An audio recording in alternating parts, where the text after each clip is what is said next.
Back at the start of this year, I found out I became a chartered accountant here in the UK after sitting all 15 exams and thankfully passing them all first time.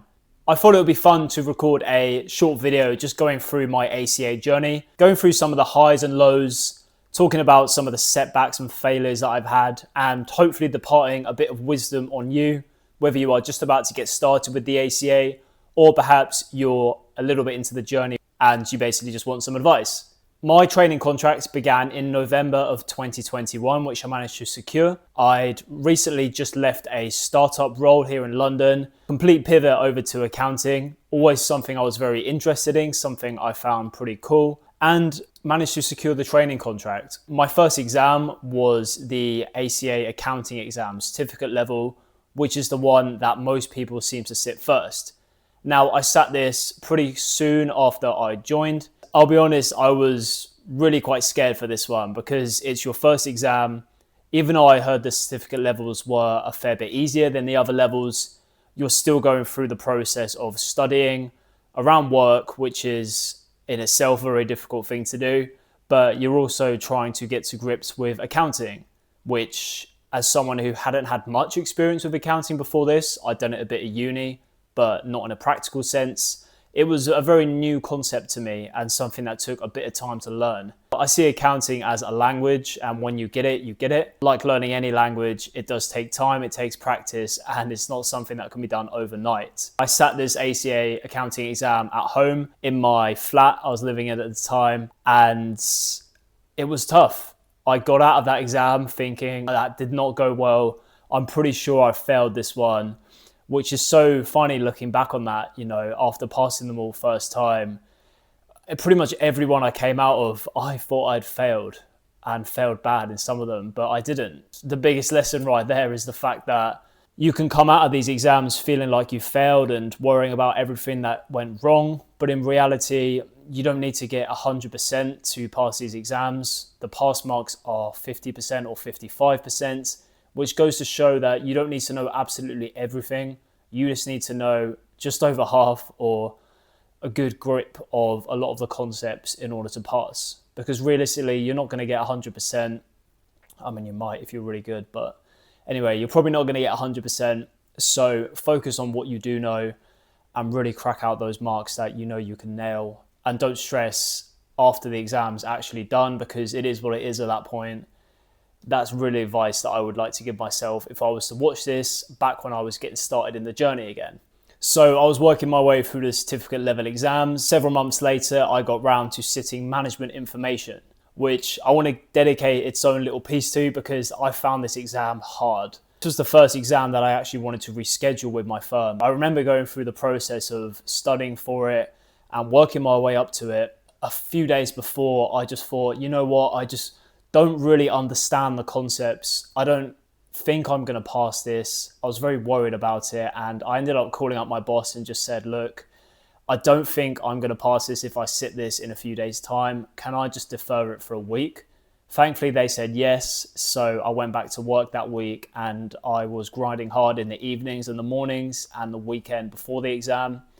And then I had the exam the week after, which thankfully I managed to pass with a pretty decent score. I really don't think that would have happened if I didn't defer it. There's a lesson in that. If you do feel like you need to defer, and I get some firms may not be flexible with that, but if possible, try and push for it because sometimes it can be helpful. If you really are struggling with something, then sometimes just a little bit more time to go over the concepts or practice some more questions can be very beneficial. Once I'd got through all these certificate level exams, I then moved on to the professional levels, and I must have started them coming off about a year after I joined the firm. So I got through all the 6 certificates and now I was on to professional. I remember booking that professional and studying up to it and just thinking, wow, this is so much more intense than the certificate level exams. And I'm sorry if that's scaring you if you haven't got round to that stage yet, but let's not beat around the bush. It is a pretty big step up from certificate level, which is mostly multiple choice,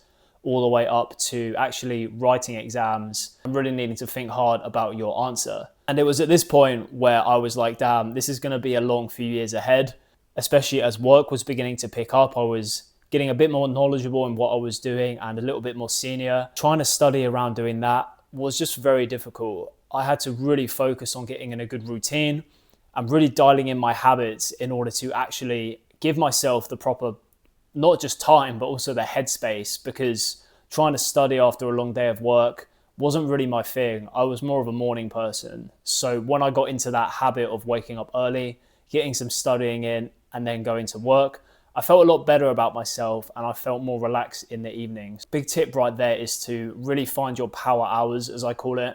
Those times in the day where you have the focus and the mental energy to put in an hour or two, or even just 45 minutes before work or after work. It all chips together and it all adds up to basically help you pass these exams, because it's all in the preparation. The exam is passed before the exam is sat, as some like to say. One of the professional level exams is Financial Accounting and Reporting, or FAR as it's known as. Now, I sat this one in the September, so about a year and a half after I'd started my training contract. And I found this one really difficult, the studying for it. I was going through all the questions and it didn't really click until a week or two before the exams. I've heard this with a lot of people who actually sit this exam. They find it quite difficult. There's a lot more concepts than the accounting at certificate level, which it builds on. Funnily enough, this exam I managed to pass with a score of 98%, which still saying that back is pretty crazy. I didn't expect that. I generally came out of that exam thinking I might have failed it, which probably sounds ludicrous to you. But, that's just what was going through my head after that. To get a score like that, knowing that I didn't get everything right, and a lot of that was probably own figure marks, just goes to show the power of showing your workings and just putting something down. Really pay attention to the actual workings behind what you do and just show your thought process, because there's a lot of marks behind that. Even if you don't get to the exact right number, as long as you're showing what you're doing, there is marks in that and they can't keep penalizing you.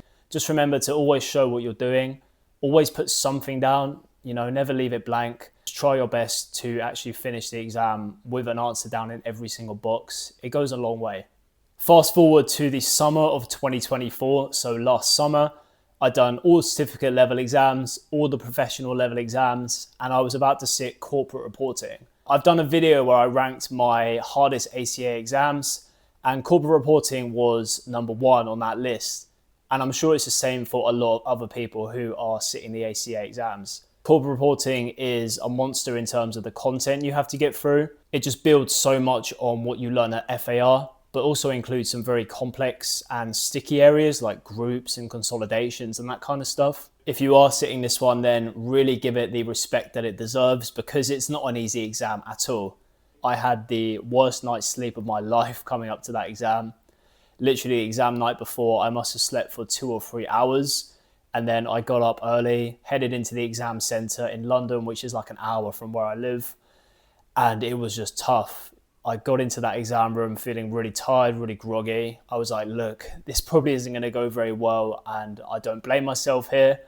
But hey, managed to get the exam done. I think it was 3.5 hours from what I remember, which is a long time to sit in one place and sit an exam for. Got out of that thinking, I'm so glad I got that done, because I was so tempted in the morning, having that awful night's sleep, to just call up someone and say, look, I just can't do this exam. Can I push it back? But in that moment, I just knew I needed to push through. I'd done enough prep for it. All I had to do was sit it and get it done. And thankfully I passed it. Goes to show that nerves can get the better of you the night before or coming up to the exam, and they can affect your life. But do your best to park it. I know that's not always easy. Try your best to remain calm on the day, regardless of what the situation is. Just going with it with the clearest head you possibly can. And going back to my point earlier, just put something down, show your workings, and you're going to get marks for it. Fast forward again to December of 2024, so last December, I got that text come through that I had passed my final 2, which I sat in November, being case study and strategic business management. And honestly, I haven't felt a feeling of happiness and like euphoria like that before, which probably sounds a bit sad because it's just exams, but all that work you put in for 3 years to then know that it's all done and you've passed and you've actually achieved something which you really put your mind to, and a very difficult thing to do as well, particularly around a full-time job. it just all kind of came out, and I was like, damn, like I can actually do this. I'm capable, I'm confident. It's very much a confidence boost and a feeling that I'd love to relive all over again. So if you are going through that journey and you're struggling, just remember that that feeling at the end of it is so worth it. All you've got to do is push through, get through the hard days and the hard nights, and the rewards pay off once you are done. That is my journey in a nutshell. I hope you found it interesting. If you've got any comments about the ACA or you want to know anything about it or any questions for me, then drop them in the comments section below and I'll reply to everyone. Subscribe to the channel because I'm going to be talking about all things accounting, and I'll see you in the next video.